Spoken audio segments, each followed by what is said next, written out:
Hello everyone, कैसे हैं आप सब लोग। मैं हूं Shruti and welcome back to the channel. आज हम बात करने वाले हैं एडवांटेजेस ऑफ अकाउंटिंग। जैसा कि आप जानते हैं, हमने अकाउंटिंग की सीरीज पूरी स्टार्ट की हुई है, तो बेसिक से सारी चीजें देख लीजिएगा। उसके बाद इस टॉपिक को देखिएगा, इंपॉर्टेंट टॉपिक है एंड अकाउंटिंग की almost everything is covered in this topic. Okay, सब चीज कवर है इस टॉपिक में।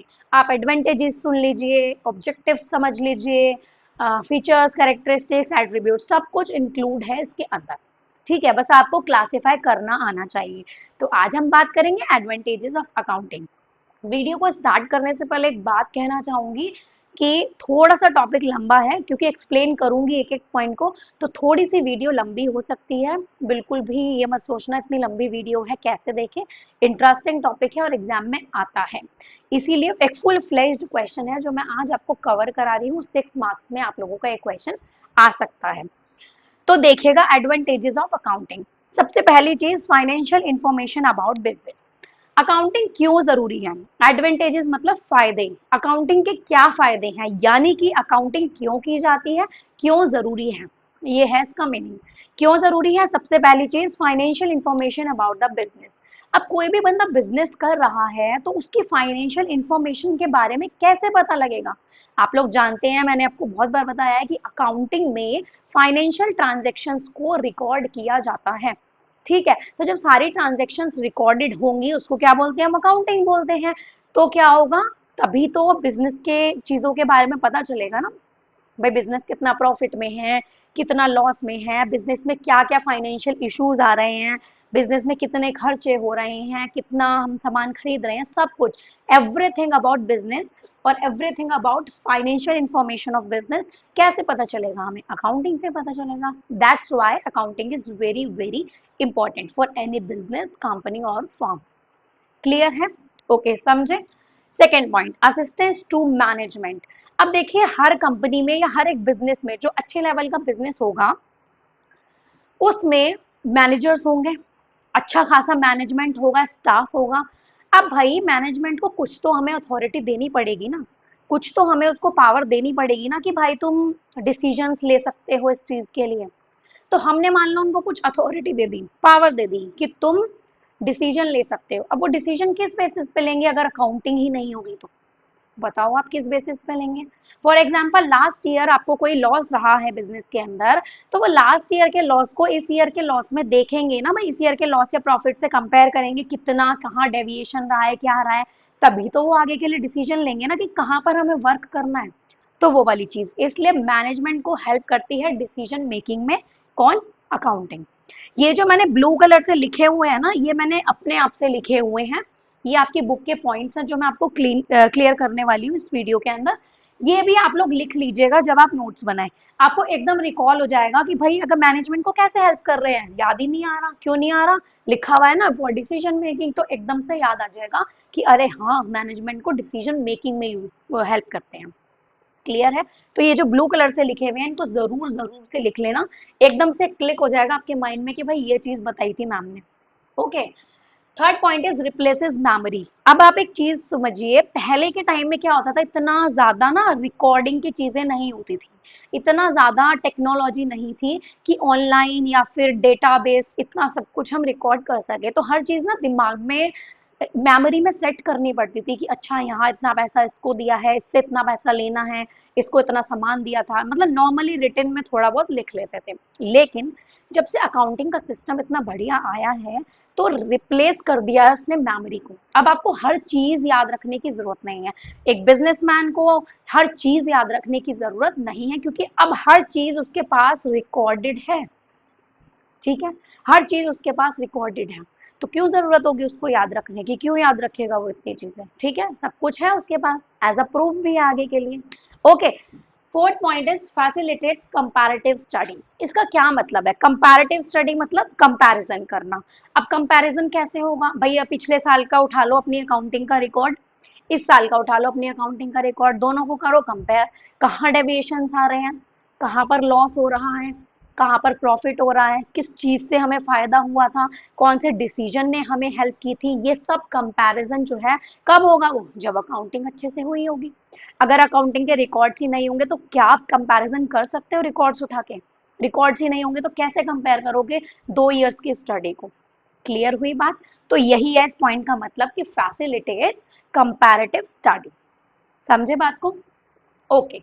Fifth point is facilitates settlement of tax liabilities. अब भाई देखो, एक कंपनी है, एक बिजनेस है, इतना अच्छा खासा कमा रही है, इतना बढ़िया अर्न कर रही है, तो उसको गवर्नमेंट को टैक्सेस भी तो देने पड़ेंगे। ऐसा तो है नहीं बस कमा के अपनी जेब में घुसाते रहो, ऐसा तो नहीं है। हर बंदे को टैक्स पे करने पड़ेंगे अपनी इनकम के अकॉर्डिंग, जो भी स्लैब रेट होगा। समझ रहे हो ना बात को? जो भी टैक्स रेट होगा उसके बेसिस पे। तो अब कंपनी को ये पता है कि पता होना चाहिए कि भाई मुझे कहाँ मैंने टैक्स पे कर दिए हैं, कहाँ मुझे करने हैं, कितना मैंने टैक्स पे किया था इस साल, कितना मेरे को अगले साल करना है, कितनी मेरी इनकम हो सकती है अगले साल या कितनी पिछले साल हुई थी, ये सब चीजें। सब चीजें तो ये आती है facilitate settlement of tax liabilities. Clear है आप लोगों को इतनी बात? ओके। अब आगे बढ़ते हैं अपने 6 पॉइंट की तरफ। Facilitates loans. अब एक चीज बताओ, कोई कंपनी है या कोई बिजनेस है, अगर वो लॉस में जा रहा होगा, तो अगर उसको इन फ्यूचर कभी लोन की जरूरत हुई, तो क्या जो कंपनी लॉस में जा रही है उसको कोई लोन देगा? खुद सोच के बताओ, उसको कोई लोन देगा? बिल्कुल भी नहीं देगा। वो खुद सोचेगा कि यार इसके तो रिकॉर्ड चेक करेगा ना, वो रिकॉर्ड्स क्या रहे हैं अकाउंटिंग के, कि यार ये तो लॉस में रही है कंपनी, क्यों दें हम इसको इतना पैसा, लॉस चला गया तो हमारा पैसा कहाँ से वापस करेंगे? समझ रहे हो बात को? वो चीज आती है आपकी इसके अंदर, फैसिलिटेट्स लोन्स। अगर अकाउंटिंग अच्छे से की हुई होगी, प्रॉफिट्स हुए होंगे, बैलेंस शीट अच्छे से बनी होगी, कंपनी की फाइनेंशियल पोजीशन अच्छी होगी, तो लोन जो है वो उसकी ग्रोथ पोटेंशियल के बेसिस पर दिया जाएगा। लॉस होगा तो नहीं मिलेगा लोन, और प्रॉफिट अच्छा खासा हो रहा तो लोन जो है वो मिल जाएगा। क्लियर है बात? 7 point is evidence in court. In case suppose करो किसी बिजनेस का कोई लीगल इशू चल रहा है कोर्ट के अंदर, कोई भी लीगल इशू चल रहा है, तो अब जो कोर्ट है वो सारे एविडेंसेस देखेगा, सारे रिकॉर्ड्स देखेगा कंपनी के, कि भाई क्या क्या रिकॉर्ड रहे हैं कंपनी के। तो उसके लिए क्या जरूरी है? अकाउंटिंग रिकॉर्ड जरूरी है। अदरवाइज कंपनी सही होते हुए भी गुनाहगार ठहराई जाएगी अगर अकाउंटिंग के रिकॉर्ड्स नहीं होंगे। समझ रहे हो बात को? अगर प्रूफ नहीं होगा उसके पास अपनी पूरे बिजनेस का, तो सामने वाला तो यही समझेगा ना भैया इसी ने फ्रॉड किया होगा। ठीक है, समझे बात को? तो एविडेंस इन कोर्ट। 8 पॉइंट आता है आपका facilitates sale of business. Facilitates sale of business. अब बिजनेस की जो सेल है वो कैसे अच्छी होगी? अगर उसके अकाउंटिंग रिकॉर्ड्स अच्छे होंगे, उसके पहले के रिकॉर्ड्स अच्छे रहे होंगे, तो बिजनेस की सेल जो है वो बहुत ज्यादा अच्छी होगी। 9 point is assistance in the event of insolvency. Insolvency क्या होता है? दिवालिया निकल जाना, इंसॉल्वेंट बोलते हैं ना, यानी कि बिल्कुल सब कुछ खत्म खाक हो जाना उस कंपनी का, उस बिजनेस का। ठीक है, तो assistance in the event of insolvency, तो अगर इंसॉल्वेंसी की कभी भी कोई ऐसी सिचुएशन बनती है, तो उस टाइम पर कौन हेल्प करेगा?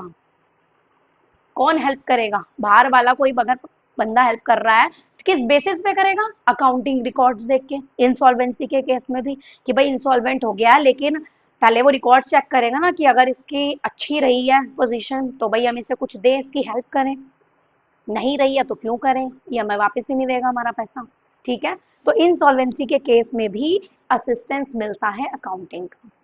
And the last point is helpful in partnership accounts. Partnership accounts में क्यों जरूरी है अकाउंटिंग? देखो, पार्टनरशिप में आप जानते हैं कि पार्टनर्स का एडमिशन भी होता है, पार्टनर्स रिटायर भी होते हैं, या इन केस कभी किसी पार्टनर की डेथ भी हो जाती है, कोई भी सिचुएशन बन सकती है तीनों में से। तीनों के टाइम पर अकाउंटिंग रिकॉर्ड्स की जरूरत तो पड़ेगी। अकाउंटिंग रिकॉर्ड्स की जरूरत तो पड़ेगी कि भाई कहाँ कौन से पार्टनर ने कितनी कैपिटल लगाई थी, अब उसकी फैमिली को या उसका जो वो है उसको कितने पैसे दिए जाएं, क्या दिया जाए, अकाउंटिंग रिकॉर्ड्स देख के ही चीजें होंगी। तो records needed at the time of admission, retirement और डेथ ऑफ द पार्टनर। ये 10 पॉइंट है, इंपॉर्टेंट पॉइंट है। अकाउंटिंग मतलब आप ये समझ लो इसमें पूरा अकाउंटिंग आ गया आपका। इतना अच्छा टॉपिक है, मजेदार एकदम। ठीक है, तो 6 नंबर में अगर ये आ गया ना तो पूरे 10 के 10 पॉइंट उतारे ना अपने एग्जाम के पेपर में। पॉइंट्स लिखना, हमेशा एक चीज याद रखना, जब भी पेपर में पेपर प्रेजेंट कर रहे हो तो पॉइंटर जरूर लिखना, ब्लैक पेन से हेडिंग डालो बड़ी बड़ी, उसके बाद फर्स्ट सेकंड थर्ड पॉइंट्स ऐसे लिखो और फिर उनको एक्सप्लेन कर दो, जैसे मैंने ये छोटा छोटा आपको बताया हुआ है, ऐसे पूरा इनको एक्सप्लेन कर दो, इतने बढ़िया मार्क्स मिलेंगे, इतना बढ़िया ये तरीका है पेपर को प्रेजेंट करने का, इससे बढ़िया कोई तरीका नहीं है पॉइंटर्स के सिवा। और हमेशा पॉइंट्स को ब्लैक पेन से और एक्सप्लेनेशन को ब्लू पेन से लिखना, तभी आप लोगों को मार्क्स मिलेंगे अच्छे से। क्लियर है इतनी बात, समझे आप लोग? अब इसका स्क्रीनशॉट ले लो, वरना आप बोलोगे मैम आप साइड तो हटी नहीं हो थोड़ा सा स्पेस का पंगा है इसलिए थोड़ा सा हो जाता है। चलिए, इसका स्क्रीनशॉट ले लीजिए, कम्युनिटी टैब में भी आपको सारे नोट्स मिल जाएंगे जो मैं यहाँ पर लिखती हूँ, ठीक है? सबकी मैं आपको पिक्चर पोस्ट कर दूंगी वहां पर, आप वहां से भी लिख सकते हैं। तो जो आपने अपने नोट्स की कॉपी बनाई है उसमें सारा लिख लीजिए, अपनी लैंग्वेज में लिख लीजिए, मेरी लैंग्वेज में लिख लीजिए, सब कुछ लिख लीजिए। यहाँ से आपके 6 नंबर हो गए पक्के। तो चलो फिर मिलते हैं हम अपनी नेक्स्ट वीडियो में और भी नए नए टॉपिक्स के साथ। Bye bye.